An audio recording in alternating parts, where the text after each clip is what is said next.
Hey, what's going on, guys? I got a special guest here today. We have Chris Champion. He's invested in over 120 companies and he's raised more than $300 million. So, what you guys might not realize is when you invest, that means you're looking towards the future. So, Chris, for you, what are you most excited about for the future? What do you think it holds? What are we looking towards? Well, I think whether it's the most excited or the most concerned, they're literally the peak emotions that I have right now about Yes, AI. really. I have delved into AI, deep into AI for the last 6 to 12 months. And the one thing I can tell people is you have got to find a way to get AI to work for you, or it is going to crush you. And when I say crush you, I got a book coming out later this summer called AI Anarchy. And when you start seeing lawyers being replaced, you're going to start seeing lawyers homeless. And when you start seeing, lawyers homeless, I'm telling you, you're going to see anarchy. You're going to see AI replace things like lawyers, high-paying job lawyers. Yes. Literally, I have real estate, and I don't even use my lawyer anymore to make any real estate changes to the lease. AI can do it in 2 minutes flat, and it's as good as anything he would give me. Yes. And the crazy thing is, as we're seeing it too, is if you're not using this, because I was shocked. I just went home for the weekend. We went to a wedding, and my mom goes, she was kind of keeping it a secret, but she's not the most tech savvy. And she's like, this ChatGPT thing is game changer because it helps her articulate some of her thoughts and utilize it. And my whole point being is that my mom can be behind the eight ball a little bit on technology. So if she's diving into this, we all need to be starting to accept this and see how it helps us in different areas of our life, whether it's writing, whether it's comprehension of different skills, whether it's web development, because there's so many ways to integrate this. And it's just how do you create the systems that work for you, not so that you're working for the systems? Well, your mom's using ChatGPT as a tool, and AI can be Yes. used as a tool. But more importantly, AI can actually go to work for you every single day, 24 hours a day. I'll give How does you a that great work? example. My team and I built an AI tool called Champion Introductions. And this is how you and I met.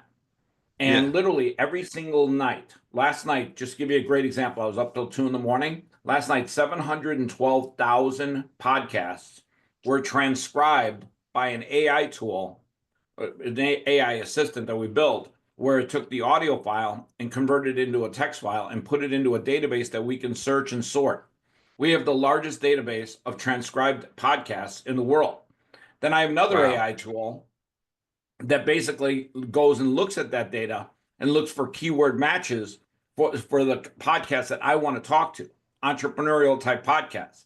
And then it writes in that. Then I have a third AI tool that's conversational, and that conversational tool does an introductory email, but each email is absolutely positively unique to that podcast. 100. I remember reading the email and I just looked at it before we hopped on this call. It commented on my past guest that was on. It commented on what makes you unique, but it also had your But lingo, when which it was commented on your past guest, it was the guest that you recently had, like within the last 48 hours, correct? yes. Yeah. It was literally the one of the most recent guests. Now, think about this for a second. All that work, 712,000 podcasts transcribed into a database, all that work that I just described to you, that's 40,000 man hours of work that's being done every 24 hours for me. That's literally Wow. like having 1,000 employees work a whole week in one day. Yeah. Wow. I mean, in one hand, it's unbelievable and powerful, and it's allowing me to scale and do other things with my time. But on the other hand, it's scary as fuck. Like Yes. I've replaced 40,000 human man hours, and it's like with a machine. Yeah, and that's honestly one of the most efficient ways I've heard about it done because I get reached out to a lot for these podcasts. I probably have 10 to 15 people emailing me, and a lot of them are just people they outsource it to a VA. They try to make the system. Some of them are scraping for emails through listen notes. They're doing a bunch of different things. But that was the most efficient way in regard to not having to do the man hours. So how does someone even get an AI? Like, let's back it up. Like, how do people even get involved in this? How do they make AI agents? How do they make all this happen? Because I know that's what people are. So it's not easy, and it Yeah. requires tweaking and it requires a little bit of skill set. But what we did was we launched about 2 months ago a managed service where we help manage and create basically a copy, a clone of what I've built for myself. Yeah. And just in 2 months, the feedback that we're getting is insane. Like I have two clients that literally on a daily basis are doing interviews every single day and telling their Wow. story and getting their frequency up. And that's the thing Yeah. about podcasts is you want your frequency up. You want people to see you with Jordan Edwards and Susie and John and Joe Rogan and all everywhere because eventually people are like, hey, the guy with the cookies and cream shirt, that guy's everywhere. He's fucking telling his story every day. Yeah.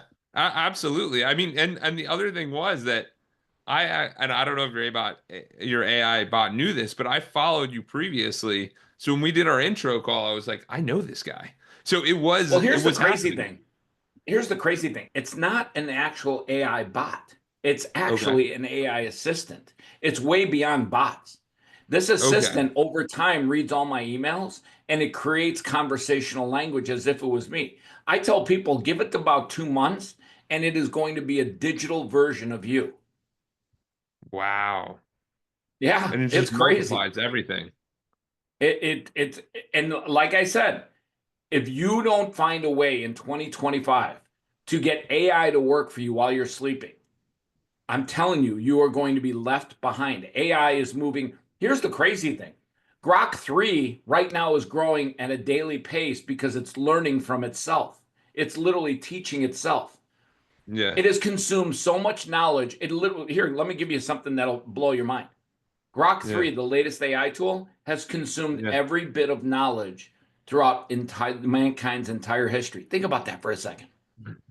Every book has been read and absorbed, every statistic, every timeline, every date in history, every bit of knowledge that mankind has ever created in history has been Yeah. consumed by Grok 3, the latest AI. Wow. Yeah. And to think they're going to give you better answers between someone who's trying to do an AI thing and someone who's like it's literally has all the intelligence. It makes sense to utilize these. So how can people get involved at different levels with AI? Like if you were to do like an entry level, like we're getting a little bit more involved just to simplify it for Well, I people think who, yeah, I think the biggest vertical that I found where you can get AI to work for you is I don't care if you're a dog walker, I don't care if you're a barber, I don't care if you're a hairstylist, I don't care if you're a chef in a restaurant. You need to tell your story. And the best way to tell your story, the best long format ad unit out there is podcast interviews. Look at last year's election. You had of Trump course. who did whatever, 100, 150, 200 podcast interviews. People got to know Trump. Kamala, she did like three podcast interviews. She was petrified. Yeah. She couldn't stay sober or she couldn't get the words out of her mouth, whatever. People had a chance to get to know both candidates through podcasts. And Trump Yes. won the popular vote for the first time, I want to say, in 50 years as a Republican Wow. because people got to know them, got to know him. When people get to know you in a long format interview like we're doing right now, people get to know you. If they get to like you, people buy from people they like, but they have to get to know Yes. you before they get a chance to like you. Yes. So I tell people all the time that if you learned anything in 2024 that you can apply to 2025, you have to be doing podcast interviews. Even you, like you should be doing Yeah. podcast interviews talking about your journey as a podcaster with other podcasters because that's going to allow you to cross pollinate their fans, their listeners into becoming your fans, your listeners. Yeah, I've actually started to become aware of that, and I started reaching out to past guests and different people, being like, if you have a podcast, maybe there's a way to collaborate here because you're absolutely right. If you can hop on someone else's platform and they support you or You can learn about it in any way. It becomes a super valuable tool, especially when, if you think about it, like the person's already listening to a podcast, they want to know who you are, they want to know what's going on. And then I start to see that in my life where I'm like, oh, that guy is really interesting. Maybe I'll follow him. Then you start seeing how you become super aware and you're like, whoa, I just purchased from them. And it's this whole process and it's the familiarity thing. If you can get around people and they could see you 7, 10, 12 times, they grow trust and it becomes more and Yeah. more legitimate. Yeah. Well, see, what you just tripped on 7, 10, 12 times, that's called frequency. And Yeah. whether it's Grant Cardone, Tony Robbins, or your favorite athlete, the more you see somebody, the more you hear their story, the more they talk, the higher their frequency, the more you get to know them. And when you get to know somebody, you have a chance to get to like them. And when you get to like them, you'll buy anything that they sell. Absolutely. And the other big thing that people I started to learn about recently was this polysocial relationship where I started hearing about it a little bit more. And essentially what it is let's use Tony Robbins, for example, or Bill Gates. Shout Like, out to Tony and Stage, his wife. I love you both. absolutely. So let's think about it. Like, you might know Bill Gates, you might know Tony Robbins, you might not, you might know them personally, you might not. There's probably a lot of people who know of them, and they might not know of us. But at that same moment, if you really think about it, like they're having a relationship with us. Because the amount of people who are like, Tony, you've completely changed my life, and he might have talked to you, he's never talking to you one on one.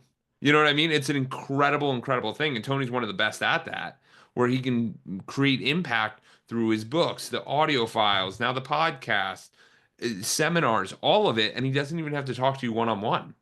And it becomes this very interesting thing where you start to trust people more and more and more. Well, a podcast is almost like a one-to-one conversation. Even though I'm talking to you right now, this Yes. podcast allows people to basically hear my conversation with you, almost eavesdrop, and it becomes a conversation with them also. They become the third Yes. party that comes into our conversation. Yes. And but that's the coolest thing to me is that you don't like Chris, they might know you better afterwards, but you might not know about them, but they know about you. And it's really important for who knows Exactly. about you exactly. And So, here's the crazy thing too. In the last 3 months, I've done over 62 podcast interviews. wow. And it's interesting because not necessarily strangers, but people that follow me on Instagram or even like you, for example. I didn't know you followed me on Instagram, and all of a sudden you connected the dots. You're like, oh, fuck, I know that guy, or I follow that Yeah, guy yeah. somewhere. Well, even my friends that follow me, they're like, hey, yo, I see you everywhere. Like, what's going on? And I'm like, listen, you got to get out there and tell your story. I don't care if your story is about sobriety. I don't care if, like, here, I met this guy the other day. He invented a toothpaste that has colloidal silver in there instead of fluoride. And Oh, I didn't nice. know this, but colloidal silver kills all bacteria on contact, kills COVID, Wow. kills everything. Yeah, it's crazy. And I thought to myself, this is pretty interesting. What a great story. So we did a podcast, and one of my friends at a casino here in Vegas said, hey, he had like a little Ziploc pouch that had like a light thing that you put your toothbrush in, and it kills all the germs on your toothbrush just by putting the light on it. I can't remember what Nice. I get, infrared light or laser light or something. Yeah. And so it came like in a pouch bag for 19 bucks, 20 bucks. And it had thing of toothpaste in there. It had the light thing. It had a toothbrush in there. It had some floss. And the guy has some like stuff that is like crazy good. Like it's unbelievable. In fact, you know what? I'm going to introduce you guys so you guys can do a podcast together. I tell you, when you find out the stuff that he's made, it's so fucking cool. And here's the Yeah. neat thing. My buddy at the hotel said, hey, we'd like to have that toothpaste as a special gift to our high roller guests in our suites. And they Oh, can open fantastic. it and use it. And it's made of colloid. But here's the thing. I don't know anything about that stuff unless I have that dialogue with him. And when I have that Yes. conversation with him, it opens up so many doors. So him and I have one conversation. Now he's inside of a casino and he's got a chance to put his pouch bag with the toothpaste and stuff in it into 1,800 rooms. And at Oh, the end of nice. the day, Yeah. podcasts give you that ability to have game changing conversations with people that I consider centers of influence. Like, for example, Yes. you and I are going to have this talk. We're going to chop up this Yes. podcast interview, put it up on social media. People are going to listen to it on some level, either all of it or part of it or some of it. But guess what? I'm going to reach people with my story that I would have never reached, and vice versa. You're going to reach people with your story that you would have never reached. And that allows you Yes. to scale. That allows you to scale at a very massive pace. Yes, absolutely. And the best part is that I think is the coolest part is that it's not a one-time thing. Like it's constantly reoccurring, and someone could find your podcast 5 years later and they still had that experience, Well, that's the which thing is a podcast is an ad unit unlike any other ad unit out there. Number one, it's long format advertising, but number two, it's evergreen content, which means yes, it stays out there 5 years from us. 5 years from now, people will see us have this conversation and they're going to be like, hey, I like those guys. I'm going to follow those guys. I'm going to learn about those guys. I might even reach out to those guys. yes, absolutely, absolutely. So, how do you think people could get involved in AI in a simple level of like educational, I like think the beginner, how simplest can thing they that learn? anyone can do, like I said, I think the simplest, literally, way that you can get AI to work for you is get you booked on podcasts. There's a marketplace for podcasts and podcast host or guests where in between there's a process that requires to be done. Introduction, here I am, Yeah, here's who I am, the whole 9 yards. And at the end of the day, podcasts need good guests. They need interesting people, and interesting people need to get their story told. So there's an intermediary there where AI can literally work and do that stuff for you because the reaching out to podcasts and sending out emails and listening to the podcast and all that stuff that can be done by AI. And that's the which is easiest wild. that was the Yeah, easiest vertical that I found where I could put AI to work 24 hours a day and say, "Listen, go to work, baby. Just go to work yeah, for me." absolutely, And I absolutely. tell people this all the time. You can't hire a human being that will work harder for you than an AI will. It's physically impossible. When I'm sleeping at night, AI is working for me 24 hours a day. And they don't make mistakes either. So that's the other That's the really crazy cool. thing.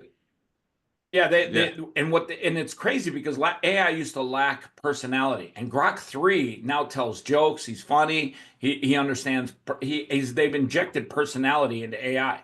So yeah, AI itself as a whole is better. It's getting better. It's insane how quickly it's getting better. 100%, 100%. So what else in the future are you looking forward towards? I know you do. You have a future interest on money and how you think that might go. How do you think about that as well? I think people should absolutely positively get their money out of the bank as much as you can and put it in Bitcoin. And I'll tell you why. Sometimes the news is right here, right in front of your face, but because the way the news is so fucked up, they cover it up. They give you their own Yeah, narratives and their bullshit. But the simple math, if you just do simple math, there's $73 trillion on deposit in the US banking system. 73 trillion.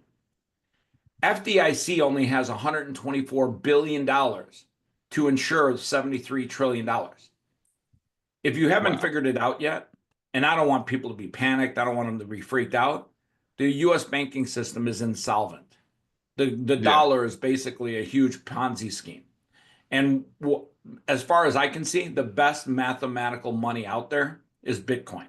When shit goes to when the ship goes straight to hell in the banking system, and we've already seen the banking system get hammered hard in 2008, and the yeah, government came in and printed more money and saved their ass.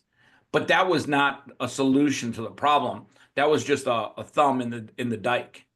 And at the yeah. end of the day, the banking system is extremely corrupt and managed. It's managed by politicians who are economic idiots in many cases. Shout out to Chuck Schumer.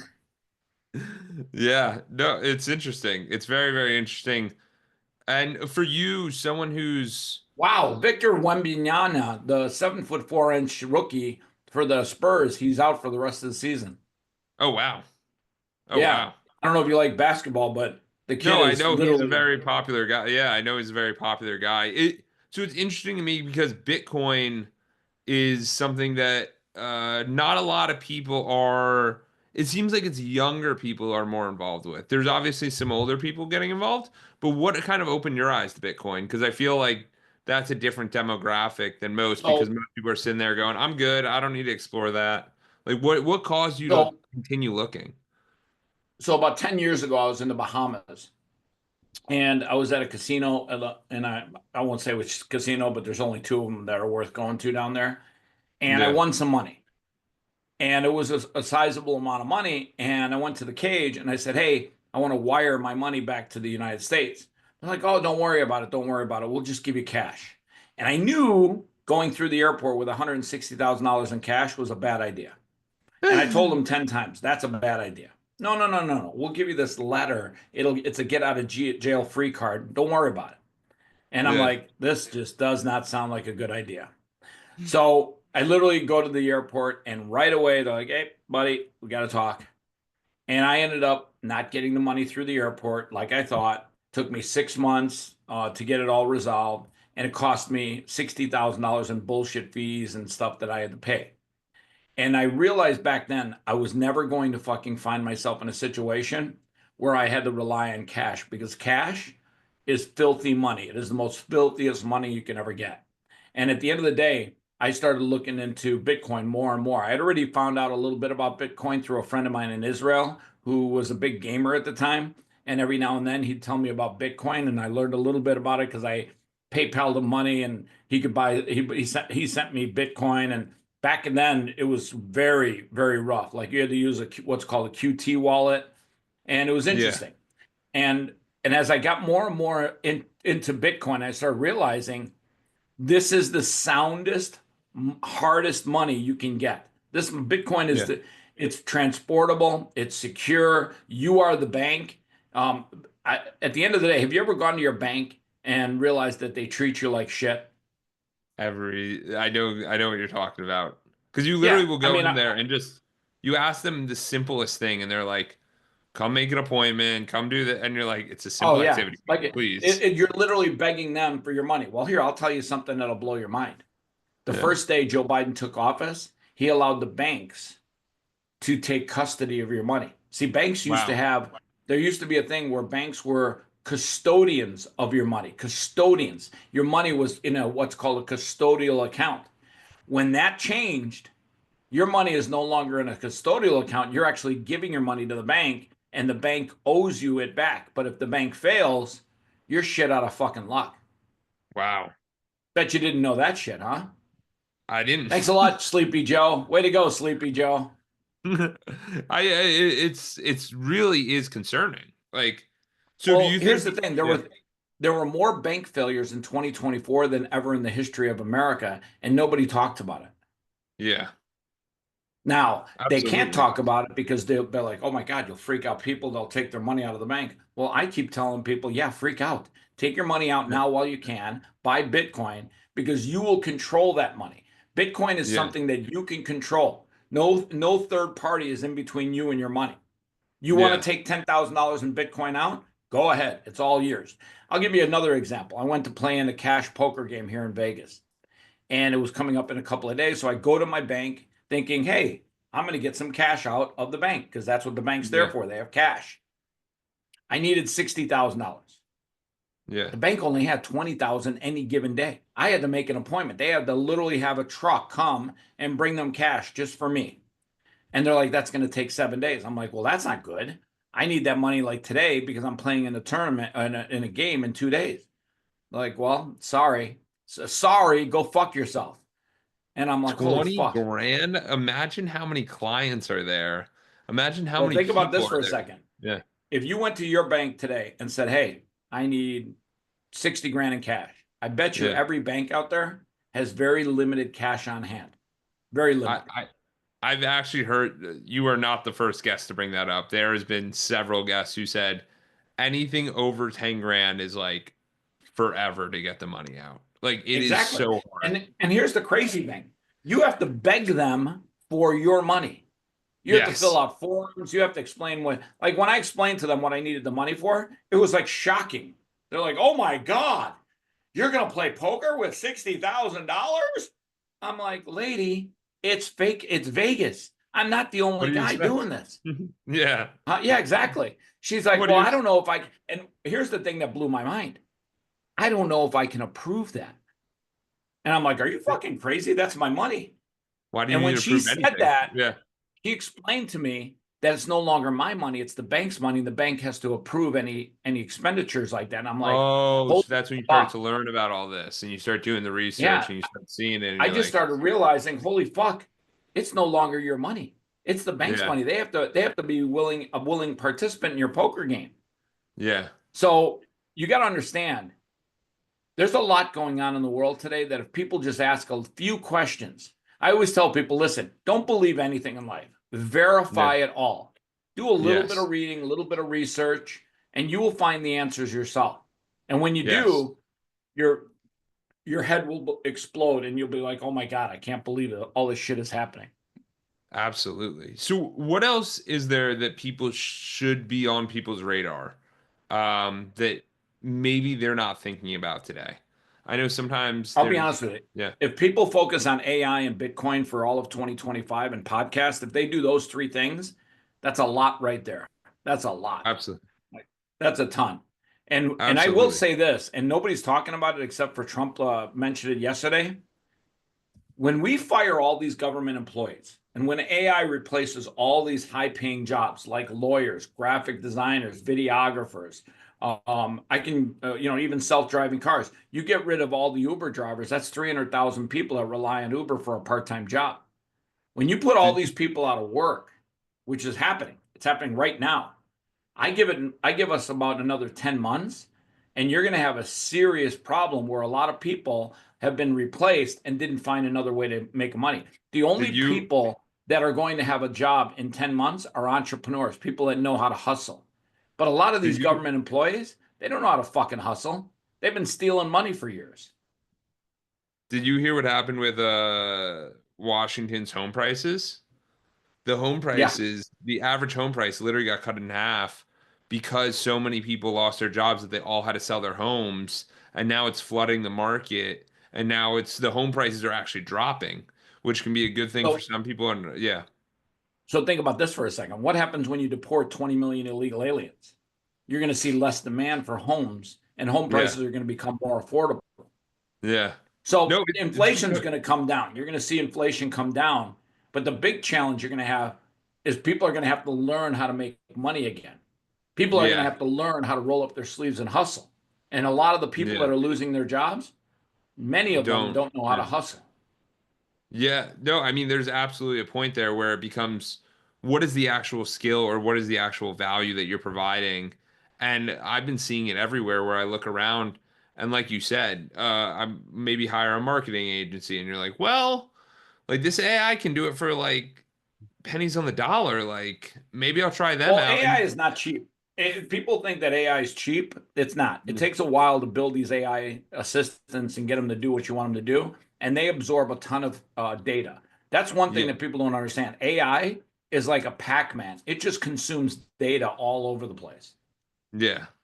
So, like you said, with the podcast and the Bitcoin and the AI, like, how would somebody, and I know you said get on different podcasts, but what should people be doing with the AI? Like, use it as the tools? So, does that mean they should sign up for different programs or should they be playing around with ChatGPT or Grok for, like, how, or create them themselves? Like, how do you think about that regarding Well, AI? we built a managed service that we literally build that stuff for people and let them do the hard work, which is replying to the podcasters and doing the interviews.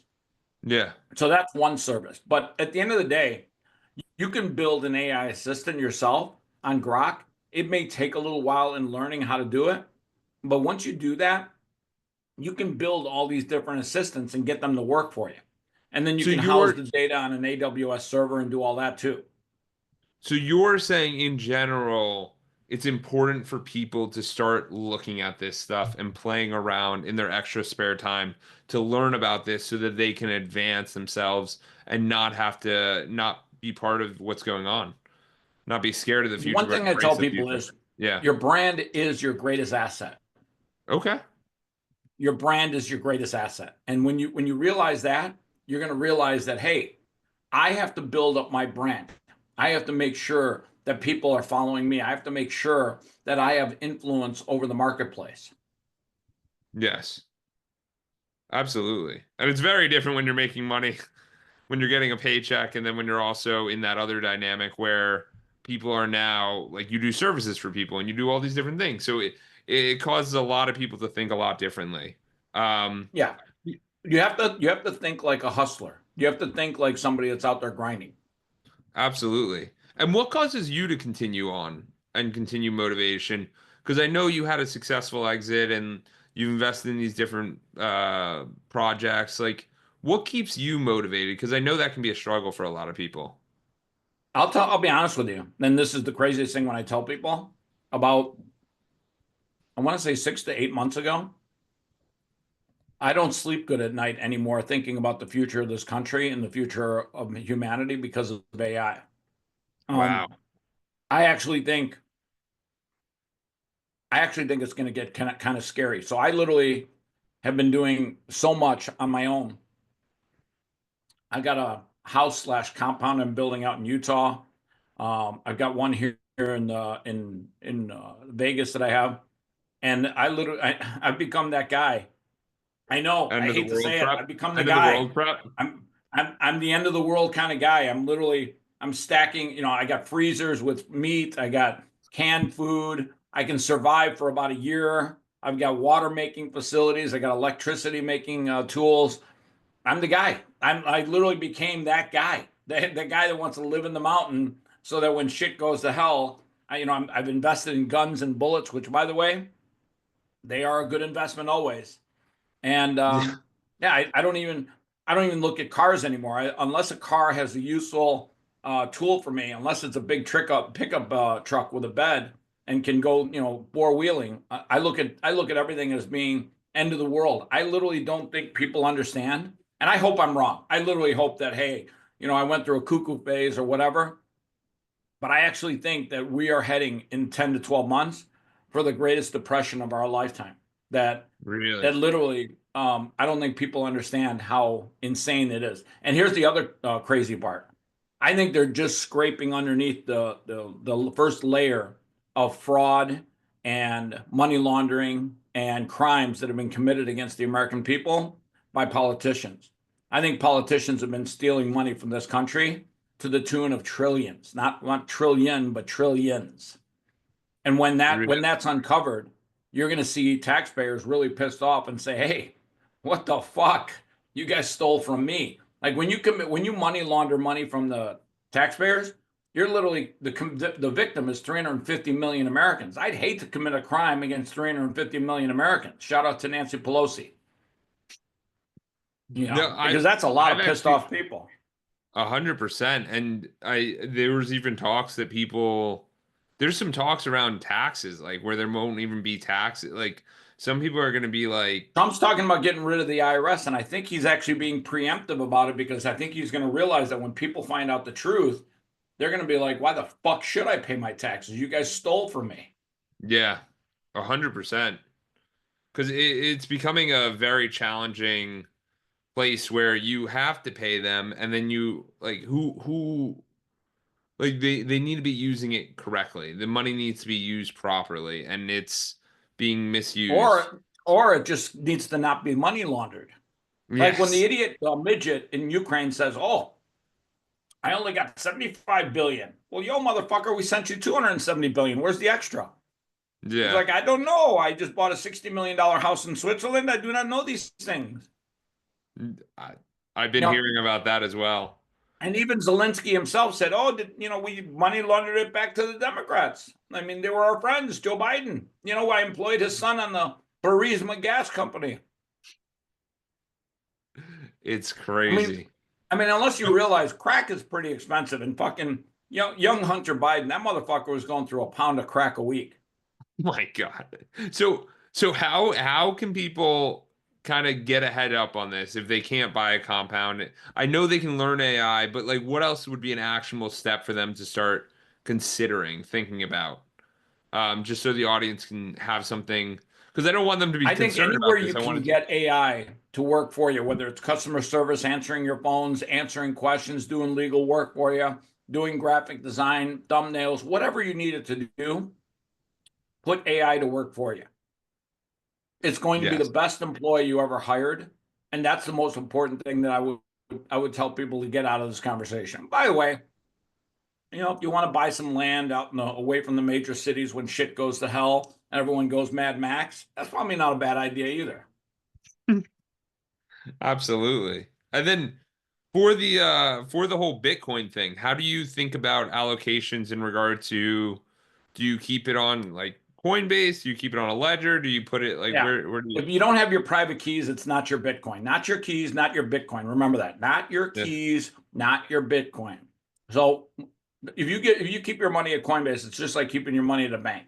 It's not your yeah. Bitcoin, it's their Bitcoin. Yeah, absolutely. And then what do you think about all these like Fidelity allowing you to buy Bitcoin? Does that similar premise? So they'll hold your Bitcoin and they'll take your cash. So at the end of the day, it's not your Bitcoin if they're holding it. Yes. Okay. Very, very It's actually interesting. very easy to manage your own Bitcoin and get yourself a Ledger wallet or a Trezor wallet, a cold wallet, and Yeah. basically have your Bitcoin in your hand at all times. Actually pretty easy.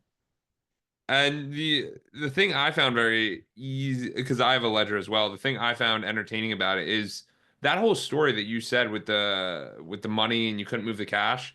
You can literally take this USB and go anywhere in the world and no one will say anything to you. Like it is the Well, it's oh, did you interesting that you say that, and I'll tell you why. I travel a lot, and I recently yeah. went to Dubai. And one of the things that the US customs officials are now asking is, do you have any Bitcoin on your person? It's one of the questions they're asking. Wow. Yeah. So Interesting. little FYI. So what does that mean? How should we think about that differently? Do you travel with the ledger or leave it at home or No, I don't travel with it. I mean, don't take this wrong. If you travel with your ledger and it's got, a large amount of money on there in Bitcoin, you're a target for somebody to cut off your fingers. I don't know if you know this. The guy that owns Ledger, or one yeah. of the founders, he was kidnapped recently, and they just to prove that they had him, they cut off one of his fingers and sent it back to them. Wow. Yeah. So luckily, him and his family got rescued. But you don't want to go around telling people you got Bitcoin on you at all times. They're going to say, "Hey, listen, grab the fat bald guy and let's get him." Absolutely. So you got to be careful about this stuff. You got to be prepped, and there's just different ways to think about the world. You know what I mean? And then also, I know we talked about it in the prep call, and I know this is a little bit off beat, but you spoke about food and sugars and where to be careful about what we're eating and consuming. How do you think about that as well? Well, first of all, if you're going to fucking Starbucks once a day, once a week, once a month, stop that fucking shit right now. If you ever look closely at it, so first of all, sugar is a silent killer. You don't even know what Yes. it's doing to you every time you put it in your body. Now, like anything in life, in moderation, sugar's okay, 10 grams or less per day. But Yeah. we live in a society where they're putting sugar in your fucking ketchup. Ketchup used to be made without sugar. And then all of a Yeah. sudden, some genius at Heinz Corporation said, hey, if we put this stuff that's 5 times more addictive than crack cocaine in our fucking ketchup, we'll get Yeah. customers that are addicted to our fucking ketchup. Well, guess Yeah. what? They made 30% of Heinz ketchup sugar, actual raw cane Wow. sugar. Yeah, I have to order special ketchup just to get the one that's made without sugar. It's called Wow. Simply. Yeah, by the way, if you can, it doesn't taste any different than other ketchup. It's just got no sugar, less sugar in it. The only Yeah, sugar and it has is the natural sugar from the tomatoes. it's amazing. Like we were on a flight 2 days ago and the seltzer bottle, like they handed us a like Sprite or something. It was some different bottle, 39 grams of sugar in So one think about drink. that for a second. You're in a sedentary position in a flight and you're consuming in a liquid form 39 grams of sugar. Well, Yeah. guess what? Your body only needs about 10 to 20 grams a day, the whole day. Now Yeah. your fucking pancreas has to start producing insulin to break down all that sugar because you're sedentary. You're not moving around. You're not burning any of that sugar. Literally, Yeah. you're destroying the inside of your body right there. So super important, guys. If you're eating sugar, just be aware of what you're looking at and be aware of like how much is being consumed because it can be very challenging. There's two things that you should absolutely look for in your foods: sugar and salt, sodium. Both of those in moderation are okay. But anytime you get more than you need, your body has to fight that off. Your body has to defend itself from that. Those are two Uh, minerals that do not do good things to your body over time. Absolutely. And the easiest way to figure this out is literally, and I have a coaching program. So the easiest way to do that is I tell people if they want to remove sugar, literally just adjust your food shopping. And it's tough if you're traveling a lot, but if you adjust the food shopping, like you might always buy cereal for breakfast and just switch that for eggs. Like once you start getting all these habits done, then it becomes a habit where you buy this certain protein bar that doesn't have sugar, or you have this certain habit that doesn't have that. It'll exponentially change things and you'll start, yes, it's a pain the first time, but once you find the winners, you just keep going to the winners. And I think that makes a huge difference for a lot of the people. You know, it's funny you talk about breakfast and how you start your day. Your Yeah. body actually wants to start its day with a liquid so that it can process very quickly the nutrients that it needs to distribute to your body. Remember, when you went to bed, you probably stopped eating a few hours before you went to bed. So your body has literally fasted for about 12 hours. Yeah. What your body needs when you wake up is nutrition. And the quickest way Yeah. to get nutrients to your body is not in a solid food like eggs or cereal, but in a liquid food like a shake, a protein shake. Add some protein, add some fruit, add some whatever you want, whether it's milk or whatever, and then literally put all that stuff together and let your body absorb that liquid. Because now you get, let's say, 30 to 50 grams of protein in liquid form. Your body can take that and it can distribute that protein very quickly through your system. Yeah. I always Absolutely. tell people start your day off with something liquid. And by the way, coffee is not a bad way to start off your day sometimes too, because that's a liquid that gets caffeine into your system. Your system gets pumped up a little bit, and then it Yeah. gets moving a little bit. If you're going to have caffeine, the morning is actually the best time because you want to get your day going. You want to start your day off good. Yeah. Absolutely. Absolutely. So, where can people learn more about you, Chris? Because this has been fascinating. We've touched on AI, we've touched on Bitcoin, we've touched on sugar and how people should be living and podcasting, of course. How can people learn more about you? How can they hear about your programs? What would be the best way to go about that? You can find me on most social medias with I am Chris Champion. I am Chris Champion. If you can't find me that way, then you're either stupid or out of luck. So it's one of those two. And by the way, just so we're clear, my grandmother taught me a long time ago people only pay attention to 75% of what you say when you don't swear, and they pay 100% attention when you do swear. So if my swearing offends anybody whatsoever, I don't give a fuck. Thank you.